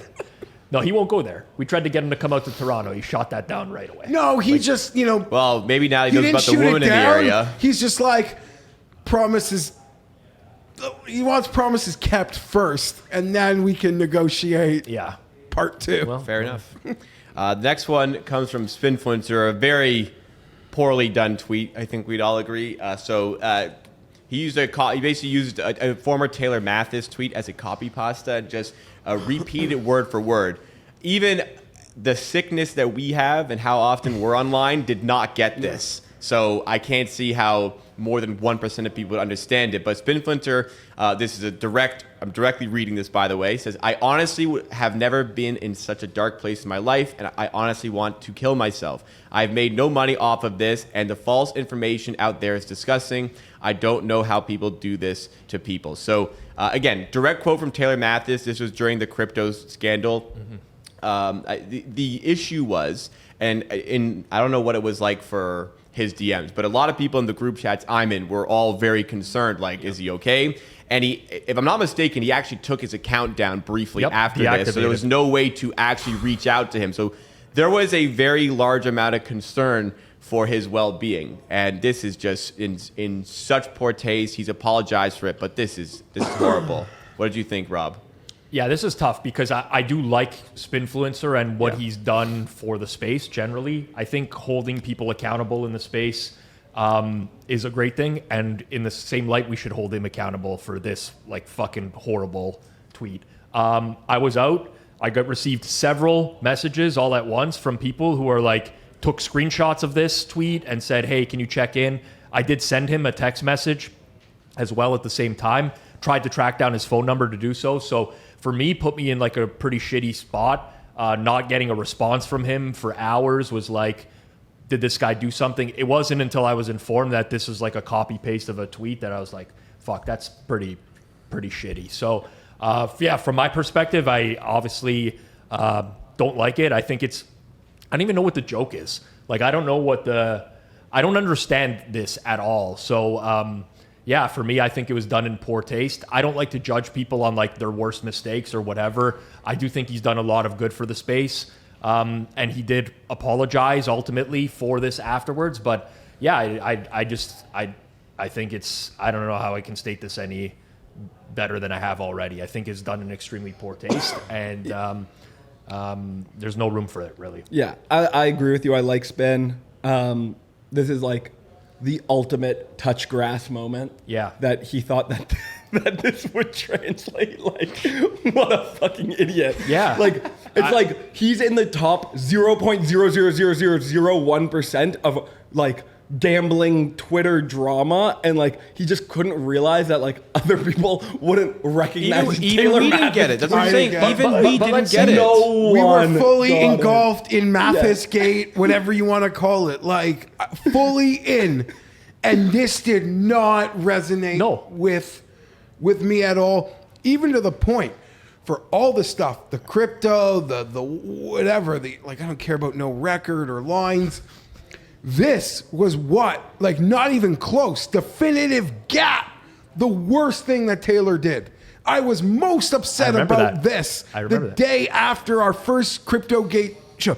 This is like, you do not invoke this. Yeah. Like at all. It is, yeah. But Geoff, let's say we were all in on the joke and we all remember this Taylor Mathis tweet.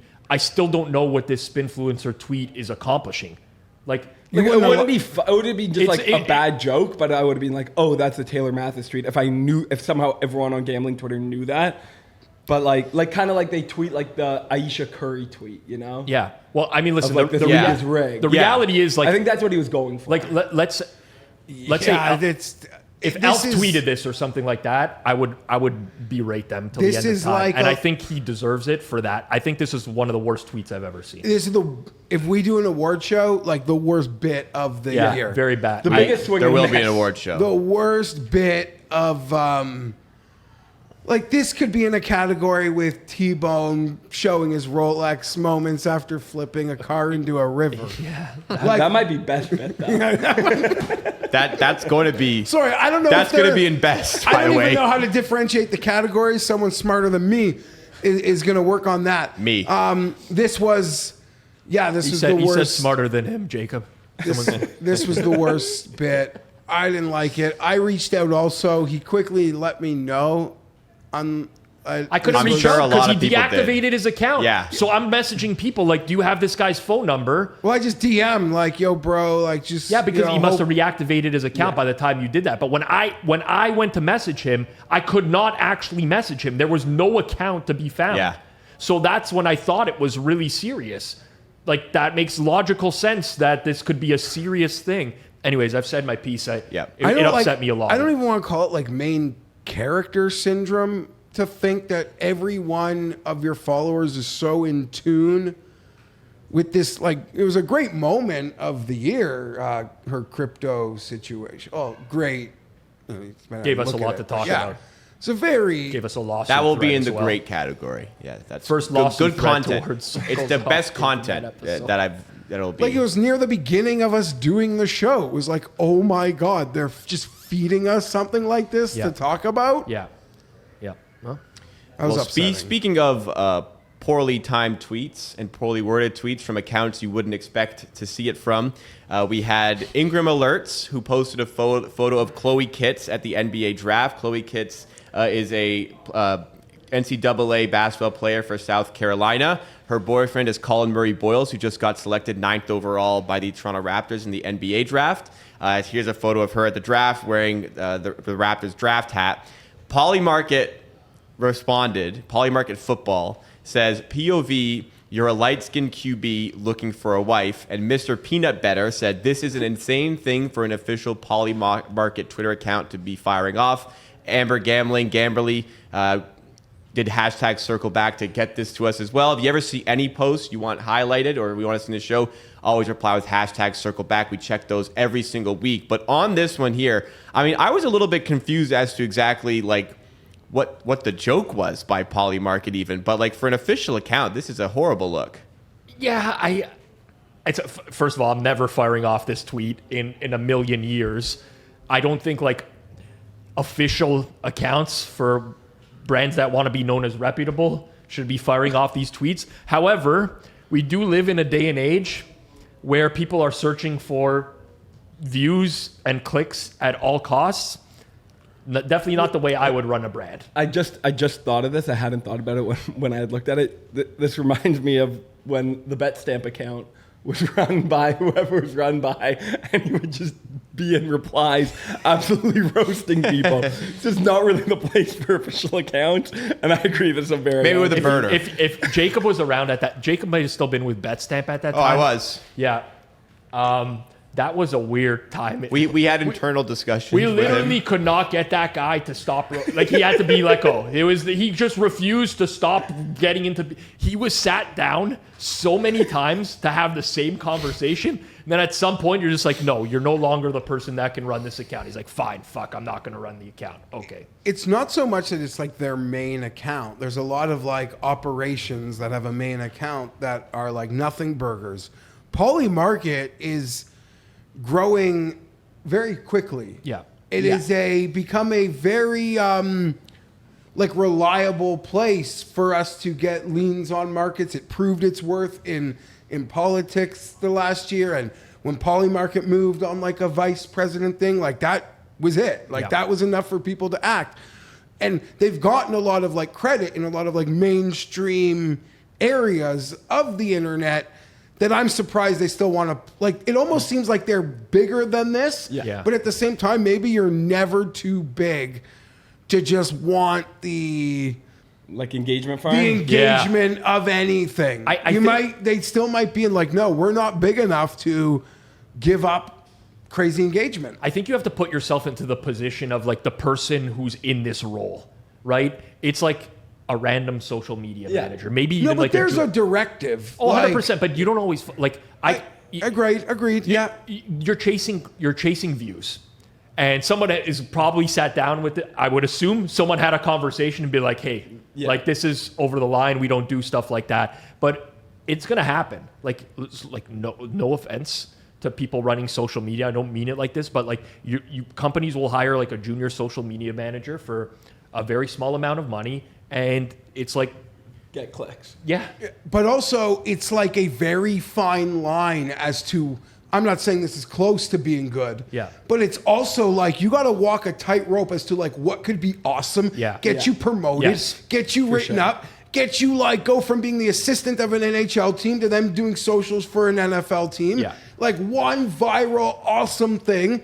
Like, I know it sounds stupid, but No, like the Chargers are awesome at it. And I've like seen a lot of people with the job get better jobs. And it's just like the fine line of like a hit and a miss is so small. Yeah. And this 22-year-old, like they know they're one freaking hit away from being in such a better spot. Yes. And that's likely. inevitably we'll get these. 100%. I mean, we had the Halaban tweets, right? Yeah. It's very similar. Polymarket as well.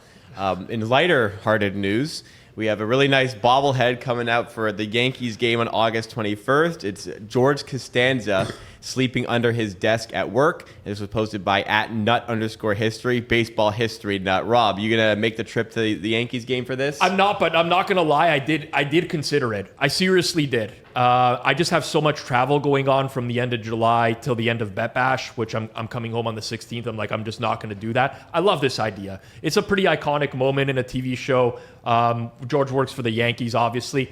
I think it's really cool. I saw this. I laughed. My first reaction was like, can I go to this game and get that bobblehead? Because I want it so badly. I might try to buy it on a secondary market or People something. will Yeah, sell it. exactly. Yeah. But it's cool. Do not pre-order a buy. Okay. I don't know much about bobbleheads, but like an internet friend of mine who's like, his whole background is bobbleheads. Yeah. He put out, he's gotten screwed before On prepaying because they don't even have it yet. Yeah.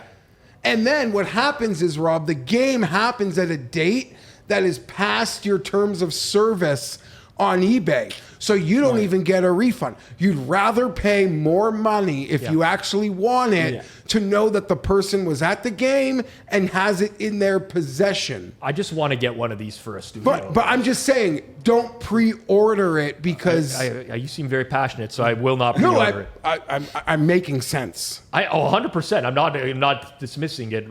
You got the There's point going across. to be a lot of scammers taking pre-orders on those that aren't even probably going to have any intentions of going to the game. Yeah. The next tweet comes from John Heyman, more lighthearted news, I'd say. He says, sorry, this is an MLB reporter? Yeah, I thought John Heyman's like... MLB, big MLB. Yeah, reputable he's like- MLB He's a reporter. huge MLB reporter. He takes a lot of heat still because he messed up the Aaron Judge to the Giants. Oh, yeah. Right. He wears that, but he's pretty... When he tweets something, so- it's pretty so- reliable. 900,000 followers. So man. he's experienced in aviation and flying. And he says, everyone in the exit rows verbally answered they were willing and able to help. Yet I'm the only one reading the safety card as instructed. I do not trust these other people. I believe they are neither willing nor able. Jeff, are you taking that exit row and you If you I standing get saying, the I'm ex- willing and able? I'm accepting willing and able. I'm never reading the safety card. even But with the- I, Dude, Even these with the instructions bum are knee? on the emergency door. Dude. Like, you just got to flip a switch and fucking push the door open.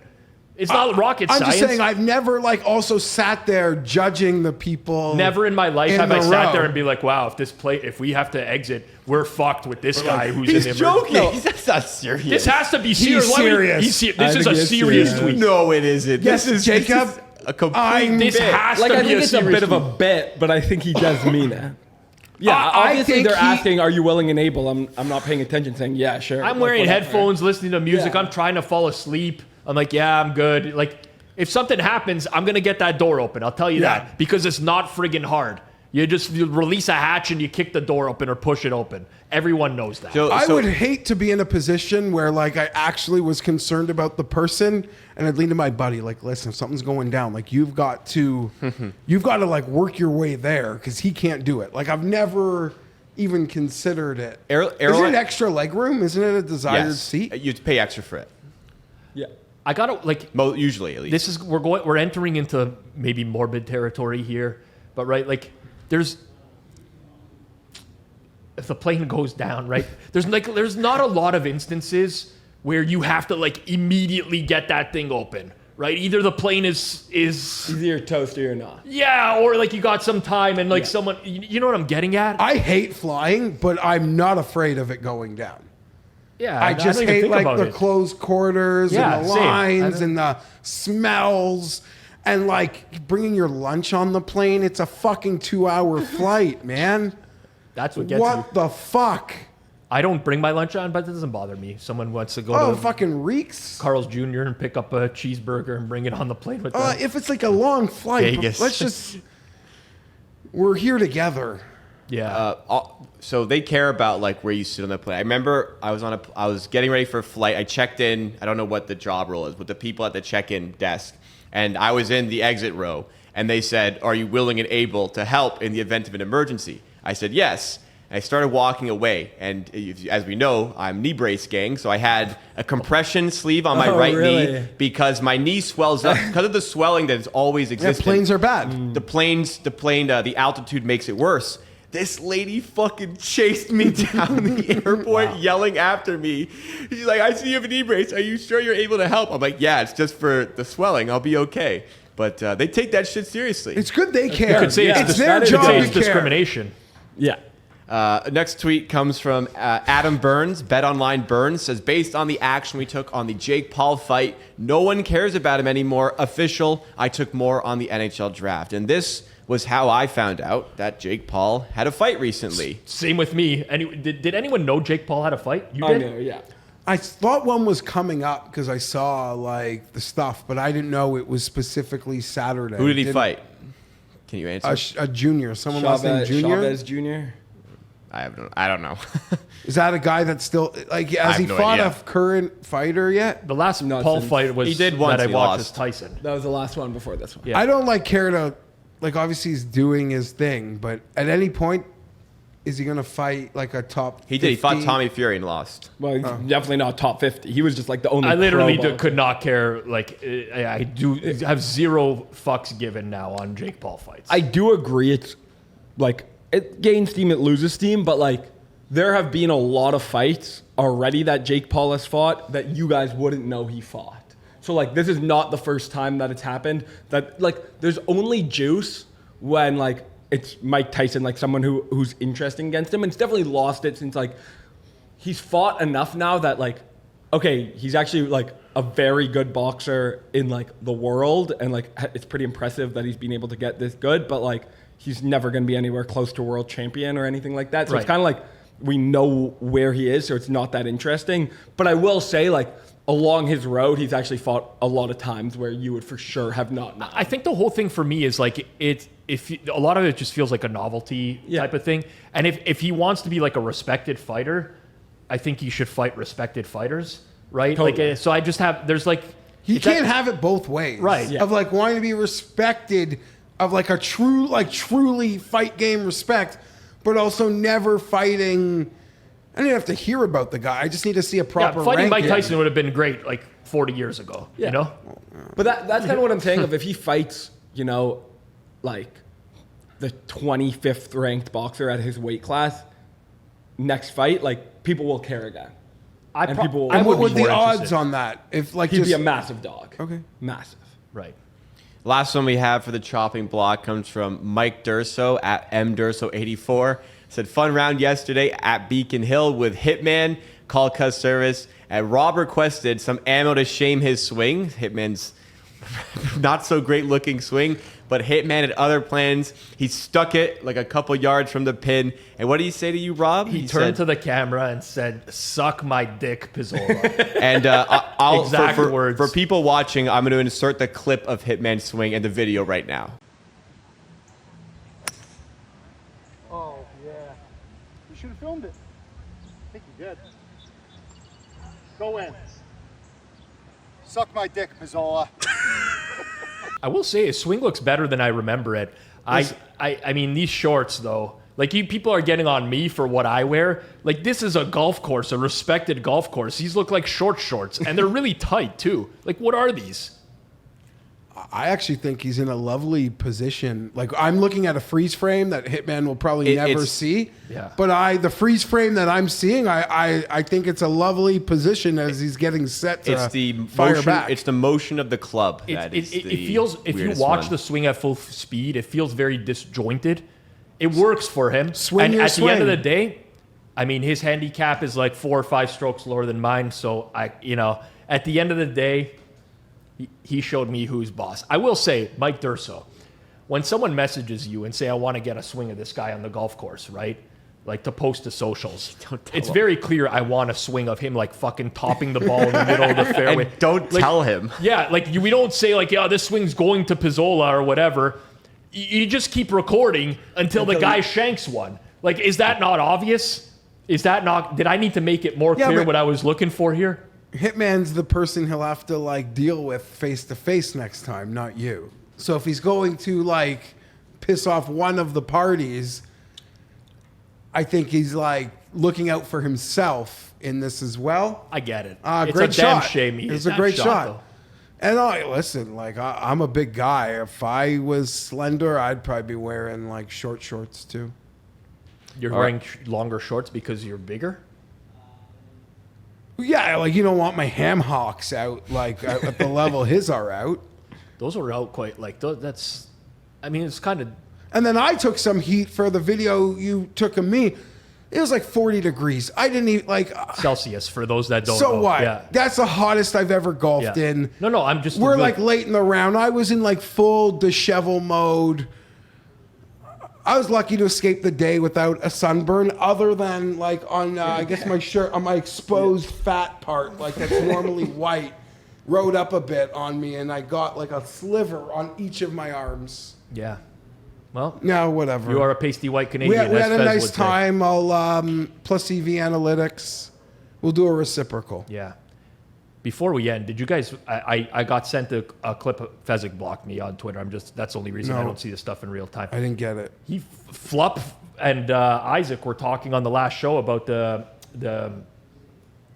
poker guy issued the challenge of like 40% net worth, and they fucked up the math on that. Fezzik had a great tweet. He did. Well, I wouldn't say they fucked up the math. Like they were doing it off the top of their head. They weren't Yeah, like. it's true. But I mean, it's not like we planned this show beforehand or anything. And people We could fuck up review the math topic. all the time. It's But true. Fez made a great point. I was actually going to respond saying this is one of your best tweets. I literally wanted to respond as well, but you can't reply to someone who's blocked. Fez, don't say we never say anything nice about you. Great tweet. I was there. I was like, you know what? This makes a lot of sense. What'd he say? I'd like to tell Fez that they're not considering the future value. There's they were talking about as if it's bankroll instead of net worth as well. Great point. All this stuff. I'd even like to pull up the tweet now, but I'm not going to do it because I'm blocked and I don't want to do it. I don't want to give any additional promotion. And we've run too long, so I'm not going to pull it up for you either. That is the end of today's show. Thank you so much, everybody, for watching. Circle Back, presented by Kalshi. If you have anything you want referenced for next show, then make sure you do the hashtag Circle Back on Twitter. Hit that like button if you enjoyed. Subscribe to Help Us on the Road to 20,000 subs. Rate and review 5 stars if you're listening in audio form. And we will see you next time.